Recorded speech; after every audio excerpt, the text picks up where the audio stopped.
السلام عليكم، ازيكم مرة تانية؟ عاملين ايه في فيديو جديد؟ الفيديو النهاردة هيبقى مختلف شوية عن فيديوهات المراجعة اللي انا كنت براجعها. هقول لكم في الفيديو ده احسن تليفونات في الفئة من 6000 جنيه لحد 8000 جنيه. بصراحة في الفئة دي كان المفروض يكون فيه اسطول من التليفونات تقدر ان انت تشتريه، بس بعد التعويمات اللي بتحصل وانهيار الجنيه اللي بيحصل فطبعا الاسعار عليت جدا، فما بقاش عندنا غير تليفونين 3 نقدر ان احنا نتكلم فيهم.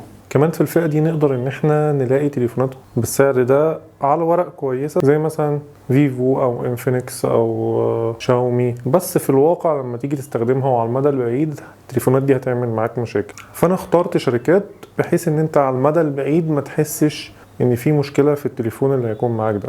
يلا بقى نبتدي على طول، كفاية رغي لحد كده.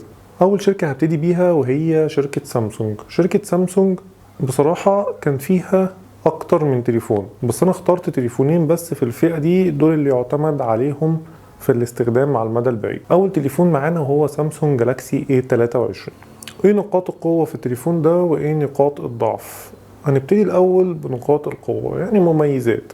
اول حاجة دي بعتبرها من نقاط القوة، ان انت اول ما تجيب علبة التليفون وتفتحها هتلاقي فيها راس شاحن. دي حاجة بصراحة ما بتبقاش موجودة كتير في شركة سامسونج، او عامة بقت تستغنى عن راس الشاحن ان هي تحطه في تليفوناتها، بس ده نازل براس الشاحن ونازل بالسلك طبعا، وكمان دبوس الشحن، يعني مش هتلاقي فيه كفر او سكرينر. تاني حاجة في نقاط القوة التصميم الكويس. التليفون ده تصميمه شيك جدا بعيدا عن التليفونات التانية اللي موجودة في الفئة دي. وتالت نقطة وهي الشاشة من نوع LCD بتردد 90 هرتز. هي طبعا مش أموليد، بس التردد بتاع الشاشة دي 90 هرتز، وشاشة محترمة نوعا ما عن الشاشات اللي ممكن تلاقيها برضو في بعض التليفونات في الفئة السعرية دي. وكمان المعالج في التليفون ده سناب دراجون 680G بتكنولوجيا 6 نانومتر. المعالج ده حلو جدا في الألعاب، ومش هتحس ان هو بيضايقك وانت شغال على التليفون، وده طبعا بفضل واجهة سامسونج الخفيف. وكمان النقطة اللي بعد كده الكاميرات. التليفون ده جايب كاميرا أساسية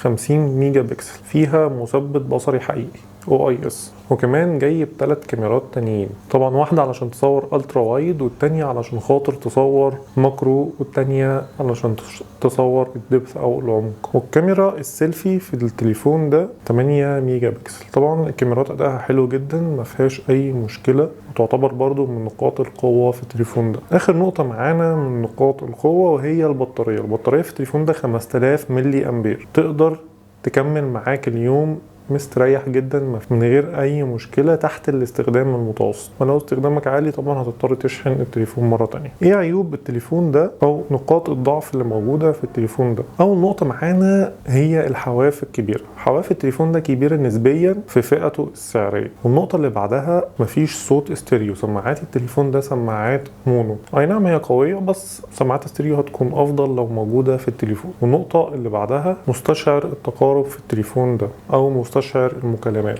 في مشكلة ان هو موجود سوفت وير وكمان بيهنج، مش سوفت وير ومظبوط، لا مش مظبوط تماما، وهيفتح معاك اثناء المكالمات او هيقفل معاك، حركات الاونطة اللي انتوا عارفينها. تقريبا مفيش اي نقط ضعف تاني في التليفون ده غير النقط اللي انا قلت عليها. التليفون ده اقل سعر ليه في السوق هتلاقيه ب 6000 جنيه، فبالنسبة للمميزات اللي موجودة فيه فانا شايف ان هي صفقة كويسة جدا. التليفون اللي بعد كده تليفون سامسونج جالاكسي A24. التليفون ده لسه جديد في السوق، يعتبر لسه نازل في السوق المصري اليومين دول. بحب ابتدي دايما بالعلبة، يعني مجرد ما تجيب التليفون اول حاجة طبعا بتعملها ان انت بتفتح علبته. للأسف التليفون ده مش نازل بشاحن، نازل بسلك والدبوس بتاع التليفون، فده يعتبر من نقاط الضعف اللي انا لسه المفروض هقولها، بس انا بحب ابتدي بيها يعني. نيجي بقى لنقاط القوه في التليفون ده. اول نقطه معانا التصميم بتاع التليفون. التصميم بتاع التليفون بصراحه تصميم ممتاز جدا، وبرضو ما يحسسكش ان هو تليفون في الفئة المتوسطة. تاني نقطة معانا الشاشة بتاعة التليفون ده، وهي سوبر اموليد بتردد 90 هرتز، يعني هتاخد صورة ممتازة وتجربة مشاهدة ممتازة جدا فيه. النقطة اللي بعدها المعالج. التليفون ده جاي بمعالج من هيليو جي 99 بتكنولوجيا 6 نانومتر. اداء المعالج ده ممتاز جدا في الالعاب، مفهوش اي مشاكل، وطبعا في الاستخدام اليومي بتاعك مش هتلاقي فيه اي مشكله. النقطه اللي بعد كده الكاميرات. التليفون ده جاي ب3 كاميرات في الخلف. الكاميرا الاساسيه 50 ميجا بكسل برضو بمثبت بصري حقيقي OIS، وكاميرتين تانيين، واحده للتصوير الواسع والتانيه للماكرو. وكمان الكاميرا السيلفي 13 ميجا بكسل، ادائها كويس جدا مفيش اي مشكله فيها. النقطه اللي بعد كده وتعتبر اخر نقطه معانا في نقاط القوه هي البطاريه. البطاريه في التليفون ده جايه بقوه 5000 ملي امبير، طبعا بطاريه ممتازه هتقضي معاك اليوم كله في الاستخدام المتوسط. نقاط الضعف بتاعه التليفون ده ايه؟ اول نقطه معانا وهي الصوت، مفيش صوت استيريو في التليفون ده كالعاده. تاني نقطه معانا وهي تصوير ال 4K. الموبايل بيصور اخره فول HD، ما بيصورش لحد 4K، ودي يمكن مش هتهم ناس كتير. النقطة اللي بعد كده وطبعا دي اهم حاجة ودي تهم ناس كتير، ان العلبة بتيجي فاضية، يعني انت هتزود على تمن التليفون ده الشاحن والجراب والسكرين. والنقطة اللي بعد كده واخر نقطة من نقاط الضعف وهي سرعة الشحن. سرعة الشحن في التليفون ده 25 واط، يعني هيقعد حبة حلوين علشان خاطر يشحن لك التليفون من 0 ل 100%. طيب التليفون ده متسعر في مصر عامل 7900 جنيه، ده التسعير الرسمي اللي موجود في مصر. طبعا هتزود عليه سعر الشاحن والسكرينة والجراب، تخش لك مثلا 8000 ونص الرينج ده لو هتجيب حاجة محترمة. دي كده شركة سامسونج. نخش على الشركة التانية وهي شركة ريلمي. دورت برضو في اكتر من تليفون في شركة ريلمي، فما لقيتش غير تليفونين دول بصراحة اللي انا حسيتهم ان هم هيدوا احسن اداء في الفئة السعرية دي. اول تليفون معانا وهو ريلمي C55. محتويات العلبة ده بقى الحلاوة اللي انا بحبها، جراب، سكرين هتلاقيها في التليفون، الشاحن والدبوس بتاع الشريحة، فالعلبة فيها كل حاجة انت محتاجها للتليفون. حلو جدا الكلام ده. نيجي بقى لنقاط القوة. اول حاجة هنلاقيها في التليفون ده التصميم. برضو انا حبه بصراحة، لان هو تحس ان هو مش تصميم رخيص، يعني مش تصميم يحسسك ان التليفون ده في الفئة المتوسطة، لا تصميم حلو. النقطة اللي بعد كده وهي الشاشة من نوع IPS، مش مشكلة لان هم حاطين ريفرش ريت 90 هرتز، فدي تحس ان هي بتشيل دي بجودة فول HD بلس، فشاشة معقولة تعتمد عليها. بس طبعا هيبقى احسن لو هي اموليد، بس هي شاشة ممتازة ما فيهاش اي مشكلة. النقطة اللي بعد كده ان التليفون ده نازل بميزة الدايناميك ايلاند، وهي الميزة دي اللي موجودة في تليفونات ايفون الجديدة، الشريط بتاع الاشارات اللي بيكون موجود فوق عند مكان الكاميرا. انا بحسه انها ملهاش لازمة، بس دي تعتبر نقطة من نقاط القوة في التليفون. النقطة اللي بعد كده وهي المعالج. التليفون ده جاي بمعالج هيليو G88، هو معالج قليل شوية بس أداؤه محترم وأداؤه قوي جدا في الألعاب، مفهوش أي مشكلة نهائي في استخدامك اليومي ليه. النقطة اللي بعد كده وهي الكاميرات. التليفون ده جاي بكاميرتين في الخلف، الكاميرا الأساسية 64 ميجا بكسل والكاميرا التانية 2 ميجا بكسل دي للعزل. طبعا الكاميرا محترمة جدا ما فيهاش اي مشكلة برضو، بس بتصور لحد فول HD.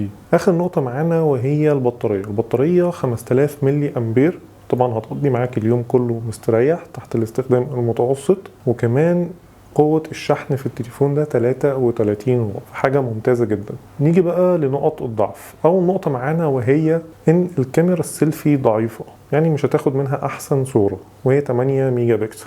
تاني نقطة ان التليفون ده مفهوش الترا وايد، كاميرا الالترا وايد مش موجودة في التليفون ده. وتالت نقطة مفيش سماعات استيريو في التليفون ده، سماعات التليفون ده سماعات مونو، بس صوتها برضو كويس جدا مفهوش اي مشكلة. وكمان برضو اخر نقطة موجودة وهي ان التليفون ده مش بيدعم مايك اضافي لعزل الضوضاء، يعني دي حاجة وحشة جدا برضو ان انت تكون بتصور او بتتكلم الدوشة اللي حواليك مسموعة كلها. دي بس كانت كل نقاط الضعف اللي موجودة في التليفون ده. طيب سعر التليفون ده كام في السوق المصري؟ ارخص سعر هتلاقيه للتليفون ده في السوق المصري 7000 جنيه، ممكن تلاقيه زايد 100 زايد 200 على حسب المكان اللي انت هتجيبه منه، بس ده ارخص سعر موجود ليه في السوق. نيجي بقى لاخر تليفون معانا في شركة ريلمي وهو ريلمي 10. طبعا هنبتدي بالعلبة زي ما بنبتدي كل مرة. محتويات العلبة سكرينة ملزوقة في الشاشة، الجراب، الشاحن طبعا، والدبوس المعدني، والكتالوجات اللي موجودة في العلبة. دي حاجة ممتازة جدا مفيش عليها كلام.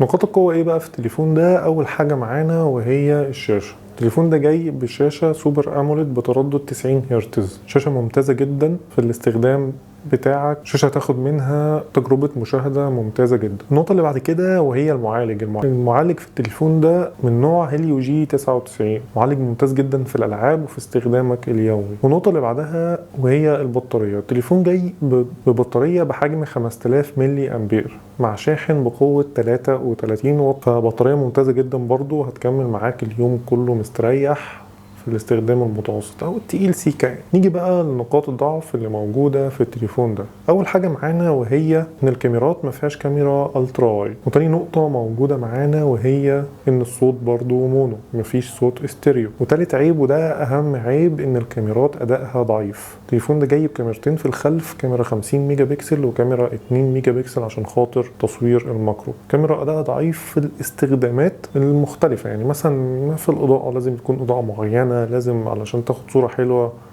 النهار برضو ما بتظبطش قوي الدايناميك رينج، وكذلك برضو الكاميرا السيلفي. فده يعتبر ملخص شامل للتليفون ده. نيجي بقى للسعر بتاع التليفون ده في السوق المصري. التليفون ده سعره 7500 جنيه، ممكن برضو تلاقيه من تاجر لتاجر اقل 100-200 جنيه او ازيد من 100 جنيه، ما يزيدش عن كده. ده يعتبر احسن تليفونات انا لقيتها في الفئة السعرية من 6000 ل 8000 جنيه. انا طبعا كان قدامي اكتر من تليفون اقدر ارشحه، بس ما حسيتش ان هو هيديك اداء كويس في استخدامك اليومي.